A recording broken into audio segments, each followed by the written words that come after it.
Now let's put the stinky board on so they get driven down. It needs a couple of minutes to work. And yes, it's nasty. Ay, caramba. Alright. Okay, so we have to wait 10 minutes and then we come back and get the frames. Okay.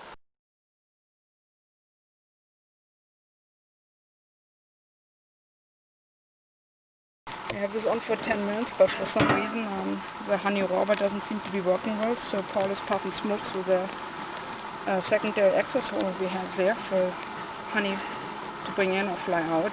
You can see the smoking out of all corners. And now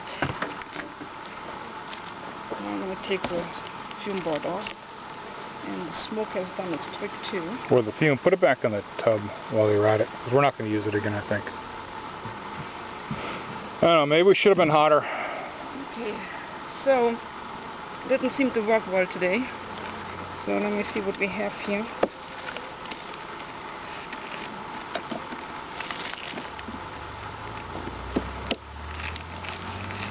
Oh, it's heavy. It's pretty capped. Pretty well capped, yeah. Yeah, well capped. A little bit. So this one is going to get ready. So then we're going to need to shake a brush and a smoke. Okay. I have a little bit wood in here because I don't use clean extruders. Let's make sure we don't find the clean here then. I use a goose feather to wipe them off. Of course. I think we've lost smoke. Oh, maybe smoke, not. I'm going to give you something in a second. Okay, let's clean them off here too. Nice light colored honey. Okay. Get one on my bed. Thank you. And am I clear? Nope. You picked up a couple on the back side now. And I came back. So knock them off. Okay. So I'm going to put this in my... You got somebody on the bottom? Some more. I go from one end to another end. Okay, so I'm going to put this in my Rubbermaid tub. So I can close it up immediately. So these out. I'll put this up here. On our workbench? On the workbench. So let's look at the next frame. Oh, and each frame has about 2.5 pounds of honey. And oops, there's a lot in here. Okay. This one is not done yet. Kept It's on one side, but not the other. Other side. So I think I'm going to leave this one in for another couple of days. More than a couple of days. Why don't you break it apart first? Yeah. You can see right away how I'm using the tool here. This one is one we robbed before we put in for cleanup. Is it? I don't know, but looks like it at least. No. And I gotta need some more smoke here. Try to drive them down a little bit more. This one is not done on this side. Alright. And it's stuck on the bottom. Not capped enough yet, so this guy's not ready. And the other side's not even worked on. No, it's not even worked on the other side. So okay. I think we did some shifting around of the frames last time we looked.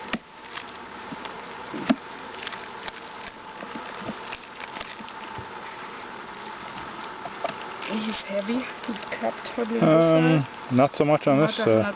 100%. Oh, so you're leaking off the bottom. Must have broken a... Yeah, so... Alright, well, let's check the next one. Looks pretty good on one side. You don't want uncapped honey because it has a high water content, and it means it will ferment.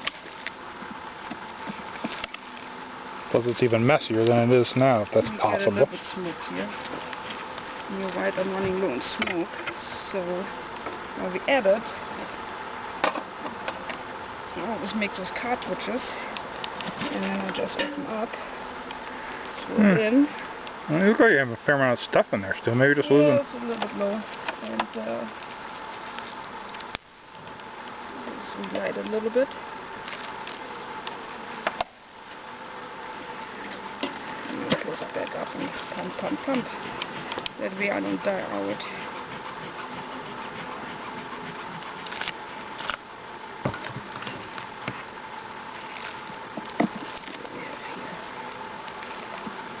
Oh, this is all uncapped. So this is yeah.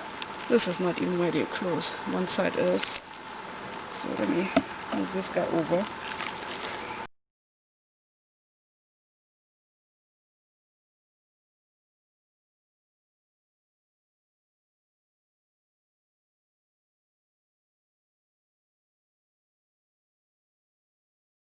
It's going to be part of a series of how to extract honey on a small scale. You will need a 5-gallon bucket with a honey gate on it and with a filter. And they come in different grid sizes. Honey supply company sells them between 400 and 200 microns. And the one I like to use is a 600 micron. This is a 400, the 200 isn't used somewhere. I like to use a 600 because you don't have to heat up the honey. Anything smaller than 600 micron, you have to warm up your honey. And if you use a 200 micron, you lose about 5% of your pollen count. So you may not want to use that. Okay, another thing you need is a potato masher. This is Walmart brand, 97 cents. Can't beat the price. You will need a metal spatula. This one is a real old one. It looks gross, but it's clean. Trust me on it. It's just corroded already. A spatula, rubber type, and you need a bowl where you can have your honey crushed in it. And to make it easier on you, you build yourself a little wooden thing, which has little slots that fit over the bowl. And then in the center, you have a little screw coming through. This will allow you to rest the frame on here, and it doesn't move on you.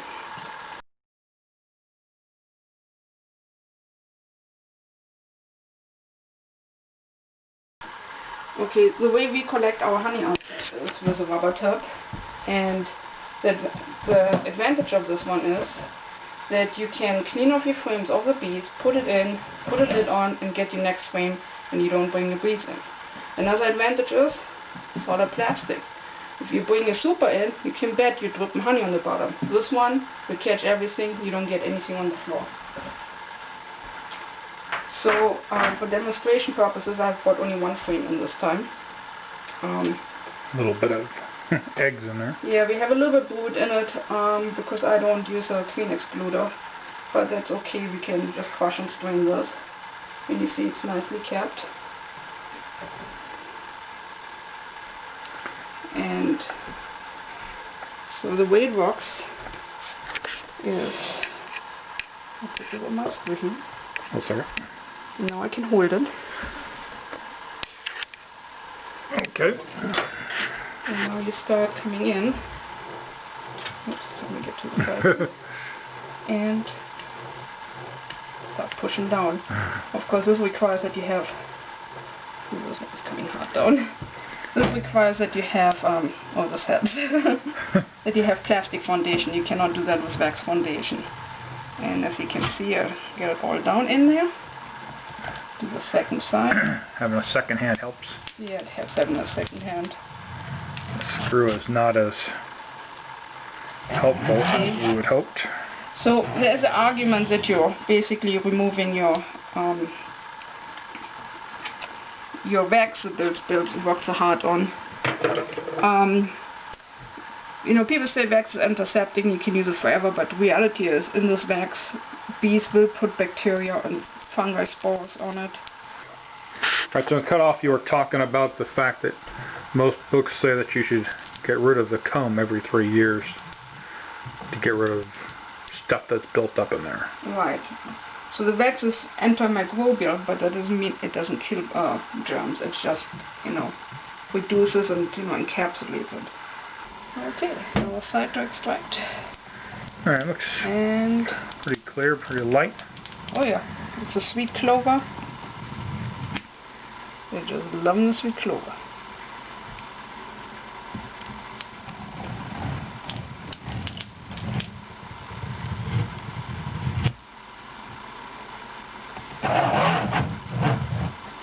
Go over and you get even more honey coming.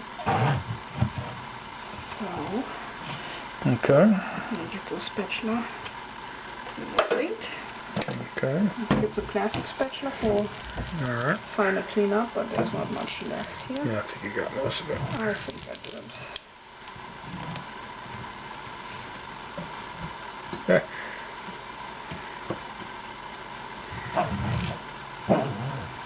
It's pretty much done here. So, clean this up here a little bit. Okay. And I'm going to put this away. Whoops. That's okay, I'll just put it back in the tub. Well, And as you can see, this little screw was holding it nicely in place. powerful. Yeah. Power failure? It blinked. What blinked? Power. I didn't notice that. Yeah. I was looking at something else, so. Or the UPS But, second. you know, so you cannot buy those things, so you have to make your own again. You know, a piece of wood, a little bit with a saw cut to fit your bowl, and then just putting the screw in to hold your frame on top of it. Really simple device, doesn't cost much to make. And now we're gonna crush. This looks good, huh? 2.5 pounds. Another 2.5 pounds. You want to hold the ball? You always ask me that. No, tell me no. Yeah, you just pretend to be nice. Got that right.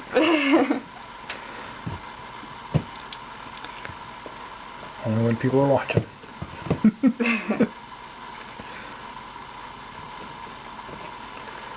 This guy's pretty full. Looks like a little bit more than 2.5 pounds. Guess we'll weigh it. Well, you'll know when you put it in the jars.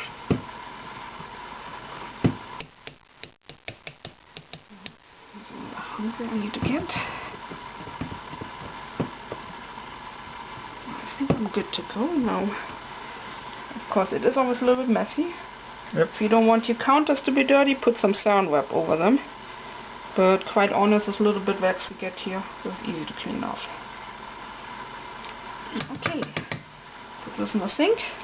Alright. And we Ready to go? already did some a little bit today.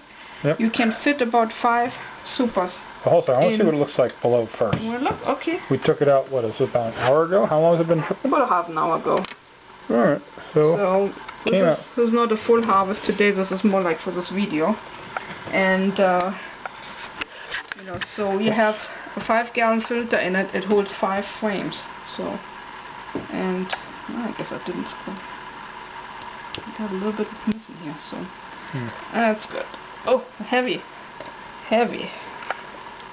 Putting on my hand hard. Let's see if I can get a better grip.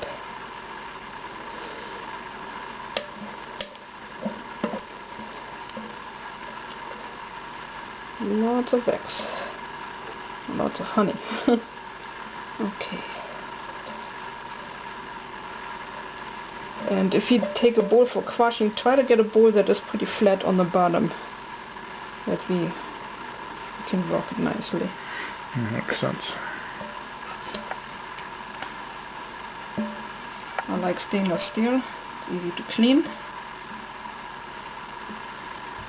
And there you have it. Alright, let's look through it dripping through. Put the tool out of the way here, so More than a mess than we have to. you will see some dripping. Here we go. Oh man. Drip, drip, Drip, drip. drip, drip, and drip. Now let's see. Let me taste it. Let me see. Where's my finger? So, a little tip. No, don't stick in my mouth. I don't know where your finger was. I don't know. What's in the honey? A little tip. The honey gates, they're never 100% tight. You may get a tiny little drip, so if you put a little paper towel on it... when they're stuck in there, obviously. Yeah, when things are in there, so it's pretty easy. So now we're going to let this sit, and later on I'll make a little video about bottling. Alright, and we're going to go... I'm going to clean up the mess now. And I'm going to go put the frame back in the hive and hopefully not get stung again. Alright.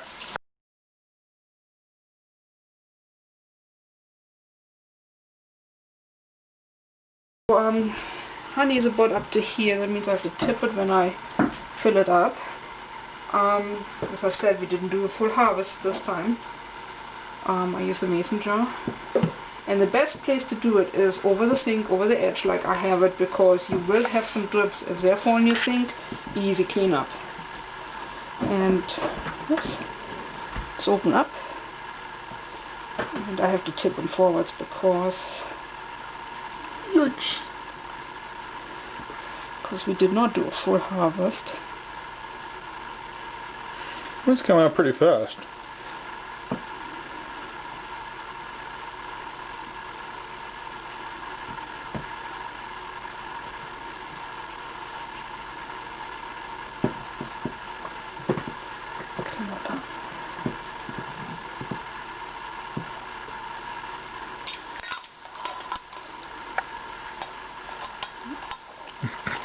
We'll go on.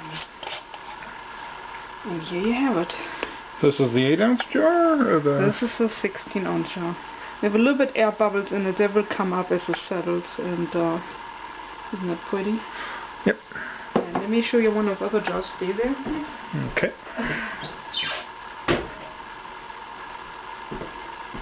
This is how it shows once the bubbles are out. Can we put it side by side? Alright, cool.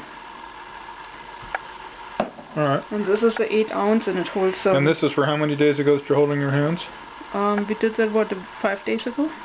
Last weekend, I think. Yeah, so you see, there's a drop of honey down there already. Bastards.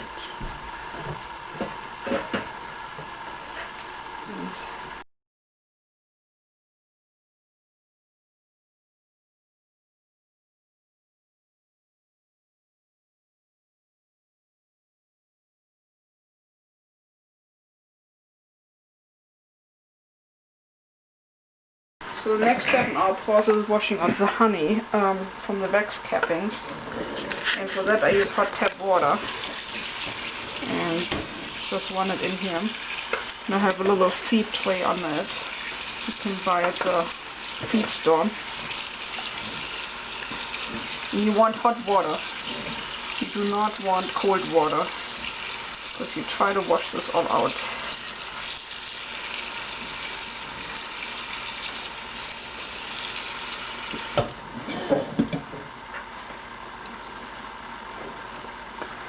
Looks gooey.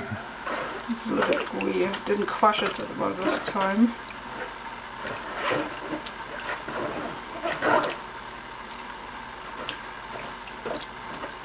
Still a little bit hunks in it. But the key is to dissolve all the honey in here that is left in the cappings.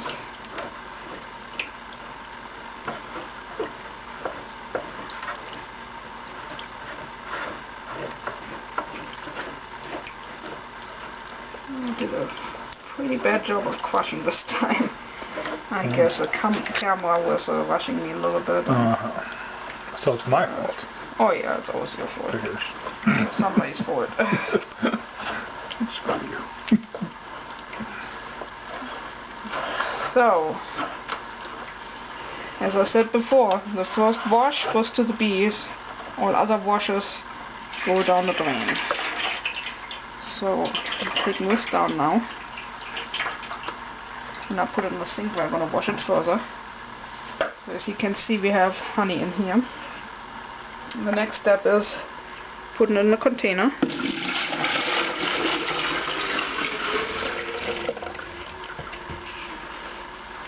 Put this away. And this is, I think it's a ½ gallon container. No, that's more like a gallon. It's a gallon container, okay. I never measured it. I'm going to put to that about 6 cups of sugar.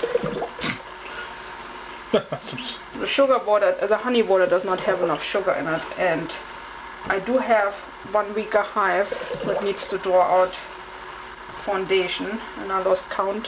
I think this was number 5. And they can use a little bit more help. It doesn't have to be exact. It's hot outside right now, and if there's a little bit more water than sugar content in it, they use the water for cooling down the hive. And this water is still hot, so I dissolve it. And once this is done, Paul is going to take it out to the top hive feeder and feed it back to the hive, and he's probably going to try to get stung in the finger again. And since we didn't leave the feeder on, which seems in retrospect foolish. So, but they will take that, and that will be gone in about 2 days. They're really quick with this. And you can still see the honey color in it. And that's this one.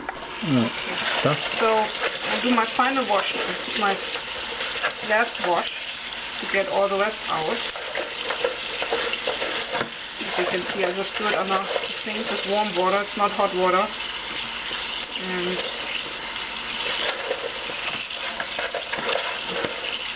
looks pretty yellow still, but I don't think it's all honey. I think some of the wax is darker. They must have gotten some darker pollen or something to bring in. So, as I said, the second and the third washes, or the final washes, there's not enough honey for the bees in it, so it goes straight down the drain.